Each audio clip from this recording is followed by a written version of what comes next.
Hello, welcome back to Bioscope with me, Mary Kate Masilela. Thank you so much for tuning into the channel. If you're new to the channel, please do not forget to like and subscribe and comment down below and tell me what you think about this film interview. So today I'm speaking to film director Travis Taute, who directed Indemnity, the film. Not saying too much about it, let's go. Hi Mary Kate, it's nice to meet you. Thank you so much for being part of Bioscope with me, and Awesome. I'm excited to Thank you have so this much for having me. conversation.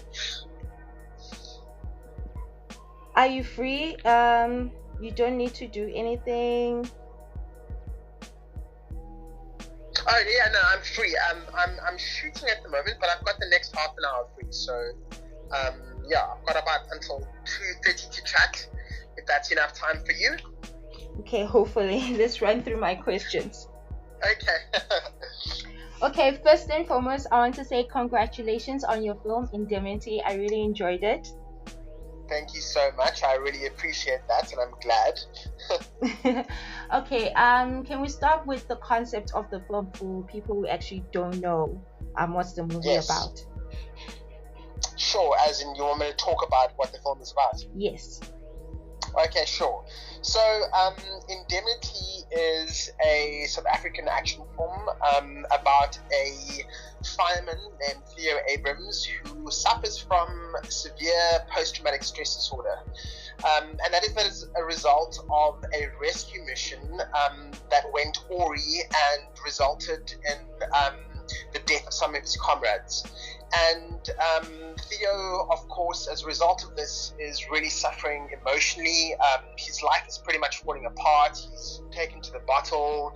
His relationship with his wife and son is deteriorating. And then one morning he wakes up and his wife has been murdered next to him, and all signs point to him having done it. And soon Theo goes on the run, escaping police custody to try and figure out if it was him, if it wasn't him, who was it, and who is ultimately responsible for his wife's death. And through that process, ultimately come to grips with his own trauma. That's it in a nutshell. Yes. Let's try not to give too much away. Yeah, exactly. Let's talk about PTSD. Yes. When we look at the character of Theo, he's quite resistant in the beginning with getting treatment. Yes. And is very, very closed off. When we look at the character, did you have any influence for the character background? Who influenced the character when you were creating it? Well, I can't say that I had any specific influence on the character when it came to his attitude towards his PTSD or his mental health issues. It was more sort of a general commentary. I think, in my life and in, just my life's experience, I've always been interested in psychology. I've always been interested in the behavior behind the decisions that people end up making. And one of the things that I was very, very interested in with regards to trauma, it was really born out of a really terrible statistic that I had seen, based on the amount of people in South Africa that have undiagnosed PTSD. And unfortunately we live in a country where there is such a high crime rate that actually most people have experienced trauma in some form or the other in their lives, you know what I mean? And yet, it's not that we don't have the foundation or the facilities to at least, deal with trauma. I find one of the most interesting things that I discovered in my experience is that it's actually people's attitude towards mental health in general. And we're seeing this more and more, on social media these days. And if you remember that, there's so many memes about Will Smith breaking down after his wife had, and I'm just like, but why, right? And so that just hits the nail on the head, because that was one of the things that I felt was really important for me to tackle in this film. And it had more to do with the fact that generally, I think with regards to men in our society, there's a certain, and then more specifically and particularly men of color, I think there is an attitude or this stigma attached to mental health, and many times we have this idea of what a man should be and who a man should be and how a man should present himself, and there's no room for for lack of a better word, not a weakness but for a vulnerability in not being able to cope with any kind of mental health issue. And I find that most often what ends up happening is that these issues just get swept under the rug, and the more you do that, the more things bottle up until they inevitably explode, and they come out in the worst kinds of ways. And so for me, that was something that I had seen so much in my life, where I had spoken to people and just learned through conversation or through experience that this kind of stigma and this attitude, it's ingrained in so many generations, and for me that's unhealthy, Yeah.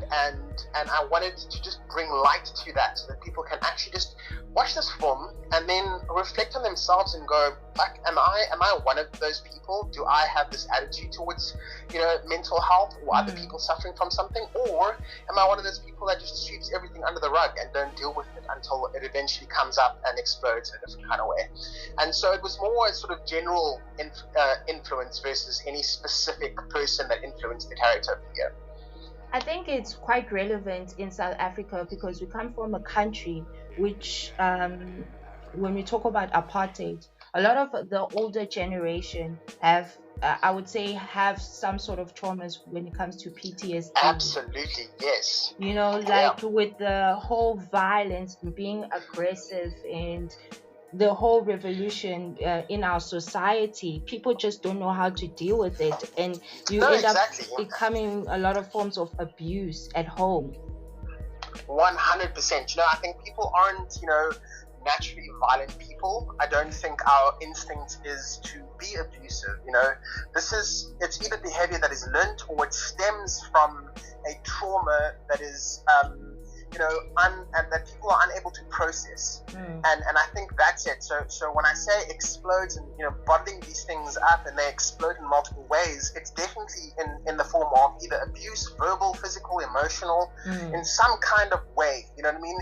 And yes, you're absolutely right. I think our history speaks for itself in terms of the amount of people that must be dealing with such trauma, and yet we've just kind of had to move on as a nation and just accept it and let the past be in the past. But you can understand why people are unable to, because without going through the right process, without speaking through your trauma, you're unable to manage it, and so these things do come out in different forms, and that unfortunately is just a very, very sad reality. Yes. Let's go into the lead, Gerald. I call him the Jason Statham of South Africa. I'm so impressed with the action stunts. Where did you find him? Well, you know what, Jared's been around for quite a while.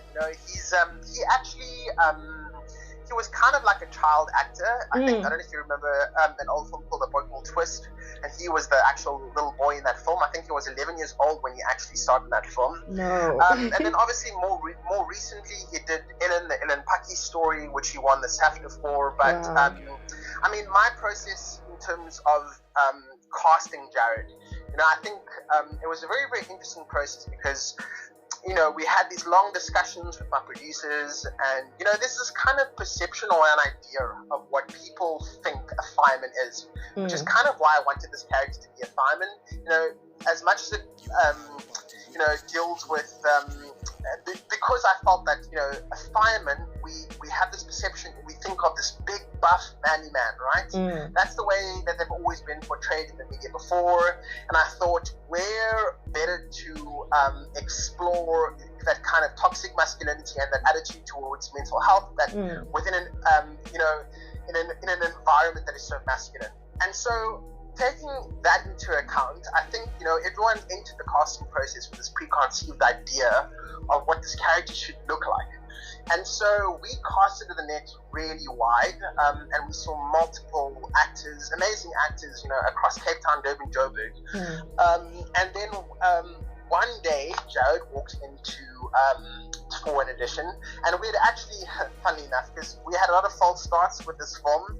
You know, we were meant to be in production, I think, in 2018, and then, you know, we didn't close finance, so the project kept getting delayed and delayed. So I had gone through sort of multiple audition processes, and for me, it was pretty clear that Jared was going to be Theo, because he brought this intense vulnerability, you know, to the character, the softness that just made you immediately empathetic to, you know, what he was dealing with. Because I think when you look at the film holistically, you know, it's easy to see, like, Theo could very easily not be a likable character, because, you know, he's not the best version of himself when we meet him. And so it was important that the audience see through that and identify, you know, the issues underneath and the vulnerability that he's just unable to express. And so for me, Jared nailed that, like, so perfectly in the casting that there really wasn't anyone else in my mind that was going to play Theo. And then after we kind of made that decision, and I called Jared and I was like, hey, do you want to make a movie together? He was super excited. And he said to me, yes, but I want to do all my own stunts. And I was like, you know what, that is absolutely fantastic, because I was, you know, as a director, I always feel, you know, and especially with action and wanting to make this film as realistic as possible, I prefer doing things practically versus, you know, cheating things with stunt doubles and doing visual effects and stuff like that. I feel like it really just grounds the film in something really real. And so when he said that to me, I was like, that is amazing, because I would want you to. And then we got really lucky because Jared is extremely athletic. He's been a gymnast for most of his life. He does parkour. And so when I connected him with our stunt supervisor and our action director, Willem from Stunt Team, he was super excited because it was actually going to be so much easier to get Jared into shape. I mean, he still underwent 3 months of intensive training. Really? He looked like he was doing it for years. Yeah, look, I mean, I think, you know, generally he is a fit person, but in order for us to pull off this film in the amount of time that we had to pull it off, he needed to be not only physically fit and capable, but so that entailed, like, he had a dietitian and a very, very strict diet. In order to buff up, he had, you know, he was training basically every single day. If he wasn't training, he was also, you know, learning fight choreography and different forms of martial arts, from jiu-jitsu to bartetsu. So he really underwent the most, because we tried to get everything done in our prep up until, you know, before we started shooting, because once we started shooting, it was just like go. And so what would happen is that, you know, with everything prepared before the film, all we needed to do was just dial the actors in on the day and be, okay, remember these moves, kind of thing. And it became like a dance, especially with the fight choreography. So that was great, yeah. Talking about the choreography, how do you get someone like that in South Africa, and do you actually go through like different film references to show what kind of stunts you're looking at? Yeah, so you've got to, so there's two things, right? So there's stunts and then there's fight choreography. So with regards to stunts, we knew, look, I mean, action is extremely expensive to produce. And so we knew that with our limited budget, we had to be very clever and selective of how and where we were going to spend our money. And so we try to be clever by design with the type of action sequences we were creating, which is why we try to keep everything quite contained, you know, to the back of a police van or to the interior of an elevator. So you create this claustrophobic sense, and it's hand-to-hand combat, but it's not necessarily competing with multiple car rolls chases, and car accidents, you know, like Hollywood can. So in terms of stunts, I was very fortunate to have Willem, who was our stunt supervisor, and he has so much experience working on so many international productions, you know, Mad Max, Tomb Raider, all these big international productions that have come and shot in South Africa. He'd been working on them. And so I had spoken to him quite a long time ago about this film and our ambition to make a really great African action film. And they believed in the project as much as we did, and wanting to, and really, you know, wanting to showcase what South Africans are capable of. And so everyone really put their heads together to see how we can make these action sequences as dynamic as possible with the limited resources that we had. So that was amazing. And then obviously with a fight choreographer, we had a fight choreographer named Grant Powell, and also, an amazing fight choreographer who has worked on, amazing international productions. At the moment, he still flies all around the world because he's that talented. And so how it worked for us was I got these two guys and I was like, listen, this is what we're doing, this is what we want to make. And so the process of designing those fights, so a lot of it was scripted in terms of tracking the emotional journey of where Theo is and how he would be fighting in each of the sequences, So that was our first talking point. We first discussed how would he be fighting. Is he more on the defense, as in someone's attacking him? Is he more aggressive or on the offense? And so we spoke through all these different sequences. What I then did is said, okay, cool, you know what I want from the sequence, this is how long it needs to be, kind of thing. The script is there telling you exactly, what the moves are and what the how the fight needs to end. And then Grant goes off and he designs something with his stunt team or with his with his fighters. So then what he would do is, he would try a couple of different things. They would video it, and then the two of us would sit down and look at the video and go, maybe this move doesn't work, maybe he should punch him like this. And so together it was very collaborative. And ultimately, we kept on editing until we got to what was ultimately the final product. Speaking about the fighting scenes, like the hotel, that was amazing with the aerial shots when you actually jumped out. How did you guys do that? Oh my gosh, that was so amazing without securing the actors without falling. Yeah. So it was such an awesome and interesting experience. I think, that was one of the things that we were all very excited about in wanting to achieve that authentically, and so what we had done is that we had Jared rigged literally 22 stories up. And that was him through and through, climbing out of the window and hanging on the side of the building. Wow. So there were two different harnesses for him. There was one harness for the part where he was actually climbing out of the window and kind of turning himself around, and then there was a second harness for when he actually dropped and he let go of the curtain, kind of thing, until he caught onto the window frame below. And both of these harnesses were attached through the windows and then to the top of the building. And we had an amazing rigging team that obviously, first and foremost, when doing action and any kind of stunt, safety is the most important thing. And as much as we have these ambitions to do these crazy stunts, I think we always strive to make sure that everyone feels completely safe. And that they know exactly what they're doing, because it is quite dangerous. Yes. And so we had set these rigs up, and then what would happen is that a stuntman would then do the stunt and show Jared exactly what he needs to do and how he needs to do it. And then we went for a rehearsal.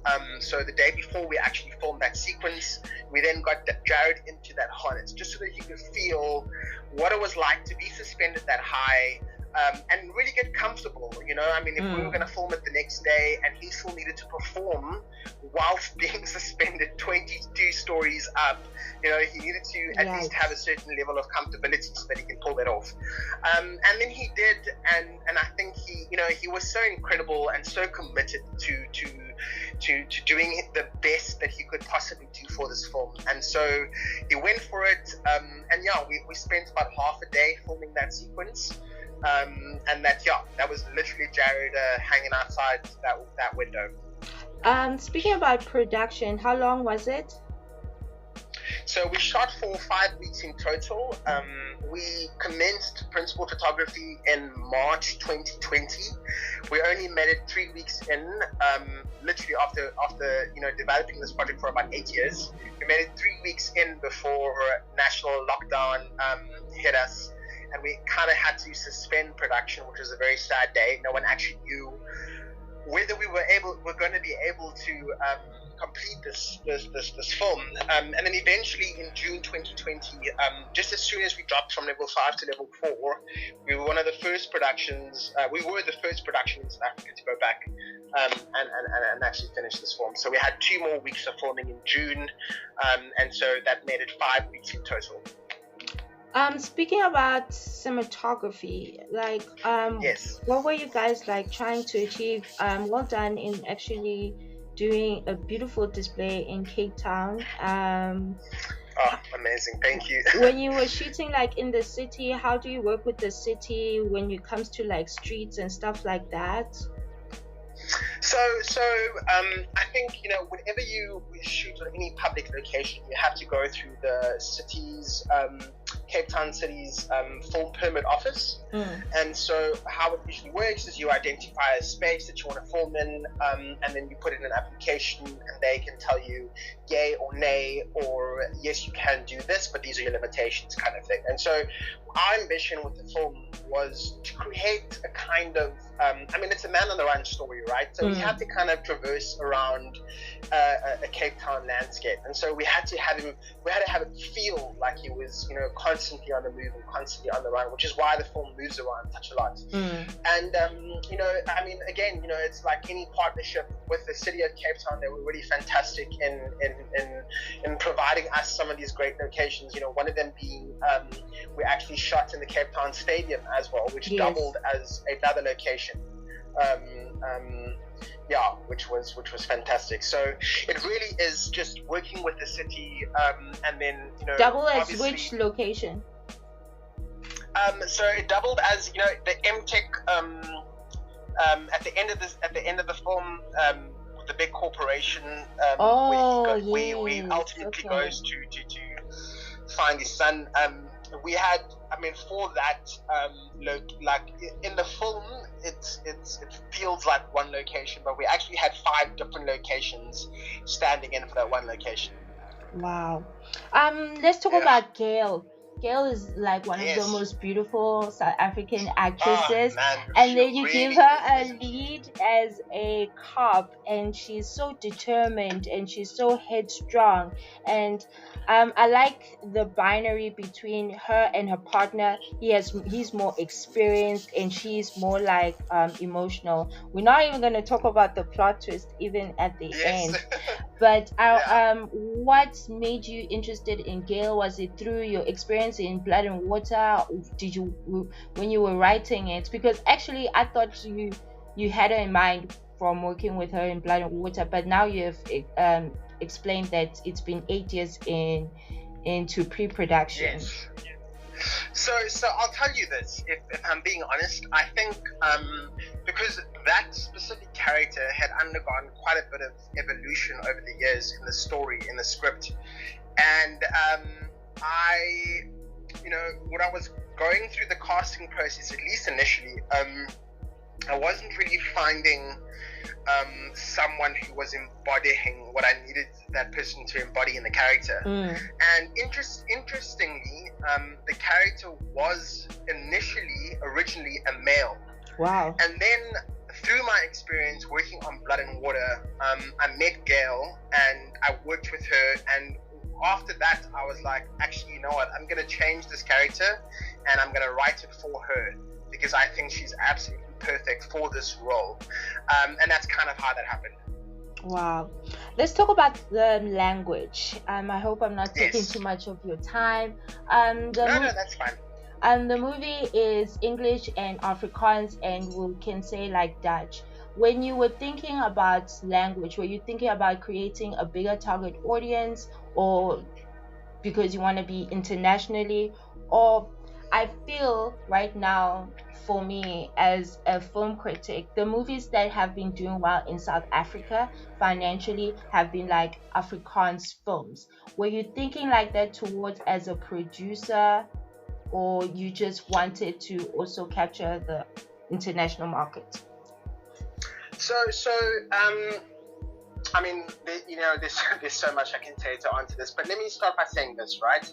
I think with this kind of film, because Action is expensive to produce, and because of what our ambition was with this film, we wanted it to reach a global audience, and we wanted it to be able to stand up next to any kind of other international action film. And so, but in order to do that, English is the bridge, and we find quite often, with other projects that we've made as well, Afrikaans is as much as it is unique, it is sometimes limiting in terms of an international audience being willing to sit through that much subtitles. And it's sad. And why didn't you put subtitles? so sorry? I'm saying, why didn't you put subtitles? No, there were subtitles. There were subtitles in the film. Oh, okay. Yes.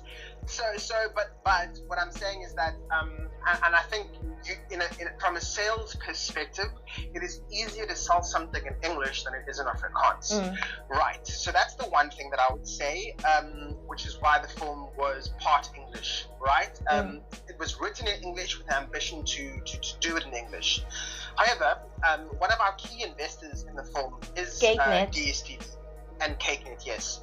And CakeNet, obviously, they've got a mandate to produce content for their audience. And yes, you're absolutely correct in that, historically speaking, the films that have generally done well in the box office have been sort of skewed towards Afrikaans films. And it also, I think that also speaks to just a greater thing about what kind of person can actually afford to go to cinema, which is very expensive, actually.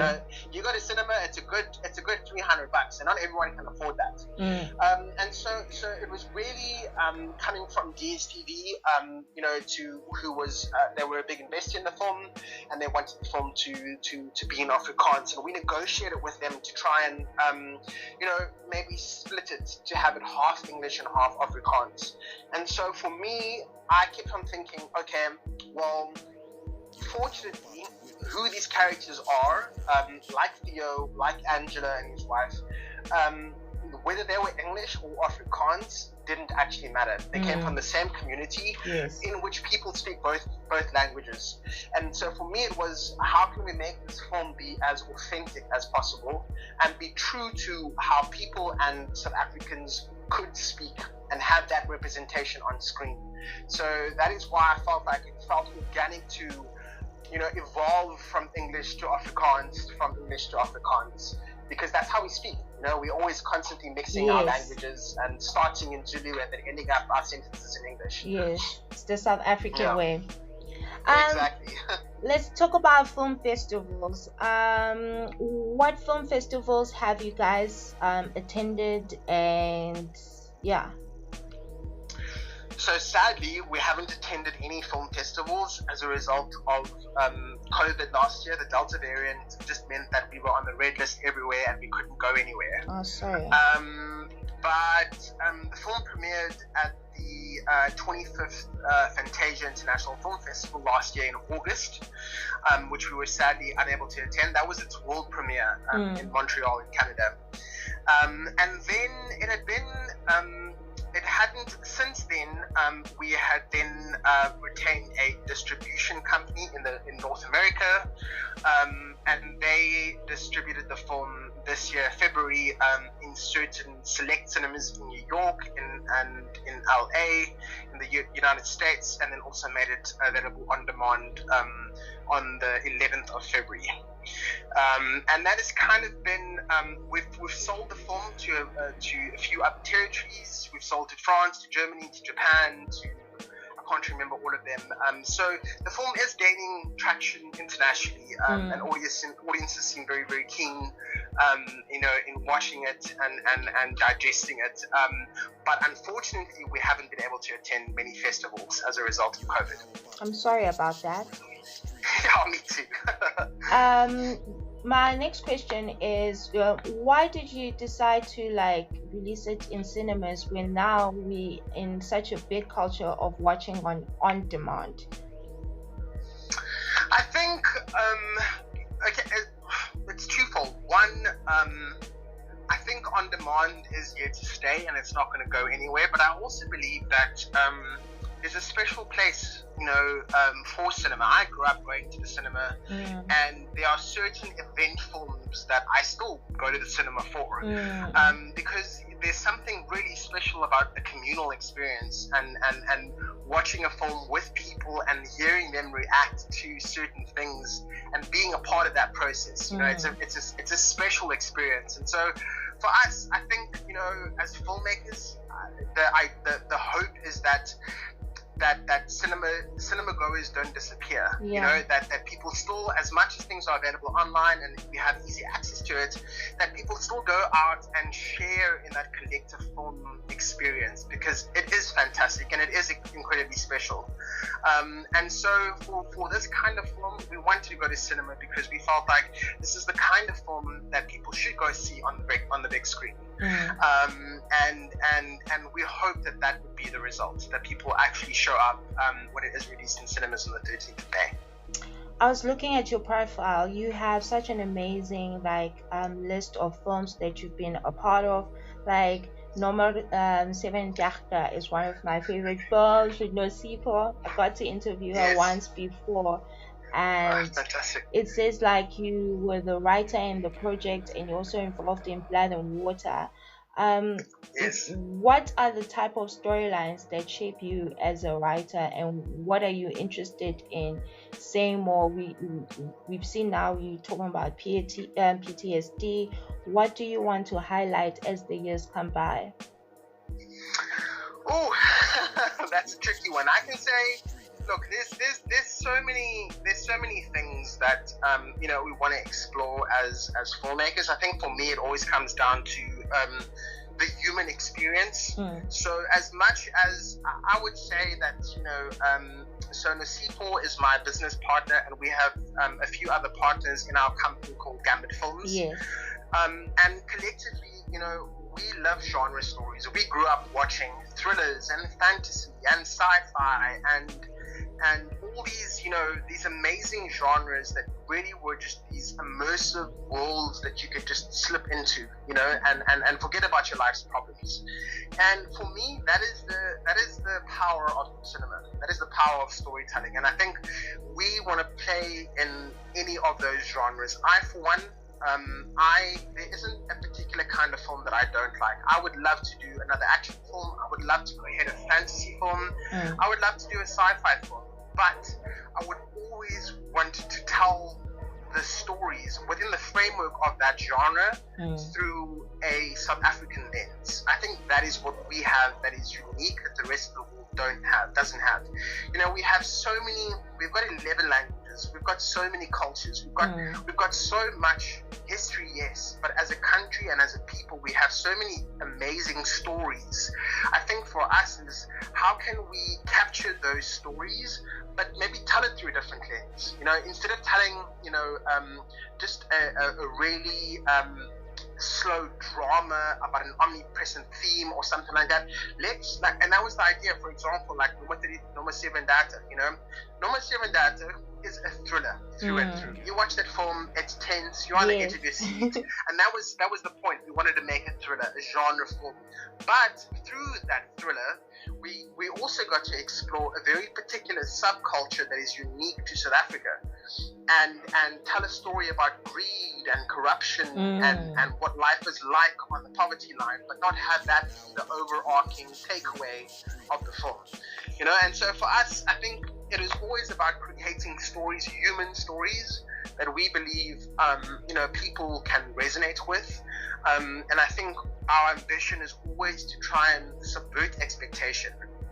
With Blood and Water, it was we're so tired of seeing black families being portrayed, living on the poverty line, when in actual fact we have so many wealthy families.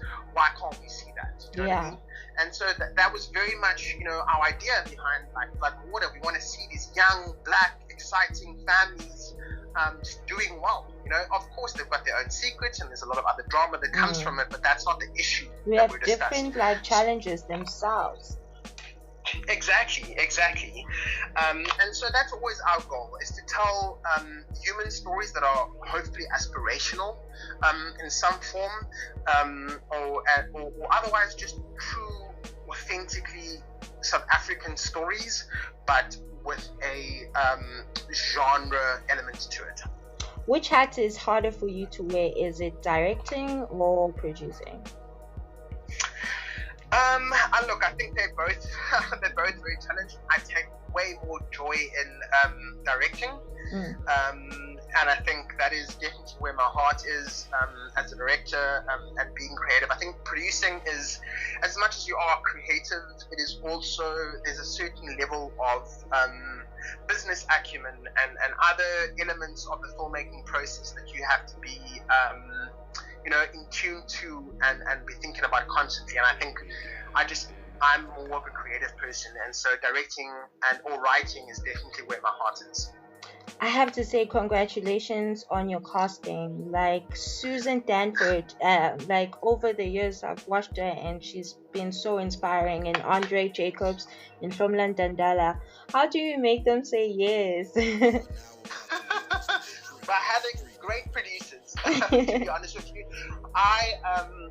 Look, we always go through a pretty wide casting process, and we identify certain people that we would love to have in the film, and then it's up to them as actors as well to read the script and decide whether they're interested in the part. And fortunately, all of them were.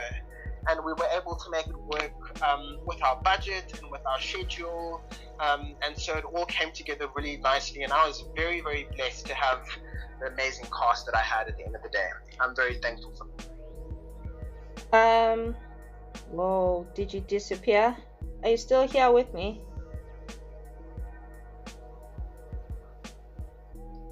Hello? I'm back again, yes. This network. Hi. Two more last questions. Okay. The last one, I don't mean to offend you, but can I ask how much was the budget for this film? The budget for the film was, I'm gonna have to check with my producers on that. But I think it was 15 million rand. Wow. Yeah. That's why it took 8 years. I will need to double check that though. Before I can confirm that, I don't know what the ultimate number was. My producers are probably better equipped to be able to answer that one. Okay. Lest I get into trouble for saying the wrong figure. No, because I'm impressed. I'm truly impressed with the cinematography, like your locations, and obviously with your actors and stuff like that. You can tell that the budget was actually quite big, And when you're talking about that you had 5 weeks, and then with COVID has like interrupted a lot of budgets. Yeah, exactly. No, we were. I mean, despite that number, it was still a massive challenge to pull off the film, specifically because, beyond COVID and the delays and how much that actually cost us, just doing anything stunt related, anything action orientated, just takes a lot of time, which we usually don't have on South African films, because of budget. But then also, you do need to create all these elements, so you need to have the best in the business to ensure safety. If you're doing fire sequences and you have a special effects department that is literally lighting people on fire, there's a certain amount of risk, which means, and that's how you can't necessarily bypass that expense. You pay for that safety. My last question is dedicated to straight out of university students, filmmakers at home who are interested in the industry. Let's talk about raising a film budget for like your first film. Do you have like any ideas to help them get inspired? Because that is a big challenge, because institutions don't fund your first film. No, I would say, and this is literally it's been the case in the success story for our company, in terms of it ultimately changed the trajectory of our company. The best thing that you can do as a young filmmaker It's the 10,000 hour rule, right? You have to keep writing and keep honing your craft, and you have to keep making films. That's and I'm not talking about feature films. I'm talking about little short films. Yes. Whether it's with your cell phone or whatever, you need to keep practicing so you can see what works and what doesn't.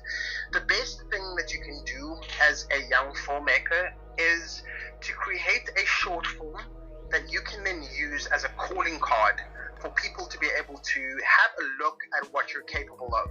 So, for example, if you've got an idea and you want to create a 12 to 15 or 20-minute film, then I would say work incredibly hard at making that 12, 15, or 20 minutes the absolute best that it could be. Write the best script and then go out and make that. Because it's not, you can raise money for short films. There are a lot of institutions that offer not a lot of money, but little bits in money that will contribute to your budget, right? And the amazing thing about short films is that you can literally go to any acting agency and you can tell them, I don't have any money, but I've got this idea. Please would you send this script to your actors and see if they're interested in it. And you know what, a lot of the time, all these amazing actors that we've been seeing on television for so long, they're also just artists at the end of the day. And they're interested in taking on roles that they get to play and flex their muscles in. And so oftentimes, even if they're not getting paid, they will do it. If it's a 3 or 4 day shoot, they'll absolutely do it. You know, the network of people that you surround yourself by, you know, you need to be meeting other filmmakers, you need to be meeting other DOPs, and you just have to keep working on that front, because once you've got a team, it's quite easy to get someone and go, hey, you know what, I don't have any money, I've got this idea, right? This is my idea. Do you mind shooting it for me? Then you get your DOP for free, and you get your this for free. And for a couple of days, you will manage to pull off a short film with limited to no resources, because you'll be surprised at how many people are actually interested in this profession and wanting to put something great out there. Then, once you've got your short film, you can then use that short film, enter it into whatever festivals you want, and use that to get people interested in a feature film version of that short story. That's exactly what of that short story. That's exactly what we did with Norma 37. It started off as a short film, which we did as part of the Silver Scarab Theas, which is an Afrikaans KK film festival. We had about 100,000 rand to make that 24-minute short film, and that 24-minute short film went on to win the SAFTA for best short film. And only as a result of all of that were we able to raise the finance for the feature film. You know, because now people can go, oh, this is what you were trying to do, this looks great, okay. And you know, people take you seriously, or they listen to you because they're able to see something that you produced. So that's my advice. My advice is do whatever you can, even if it's a 5-minute film, but do your best to make the best 5 minutes that is representative of what you're capable of, and people will sit up and they will listen.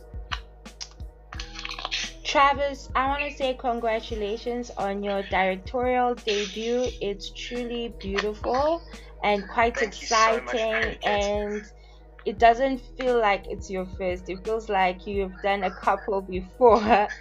And I'm excited. That's so kind. Thank you so much. Do you think there could be a sequel? Because I think this could be like a trilogy or something like that, especially the origins of the company. I absolutely believe that there is a sequel.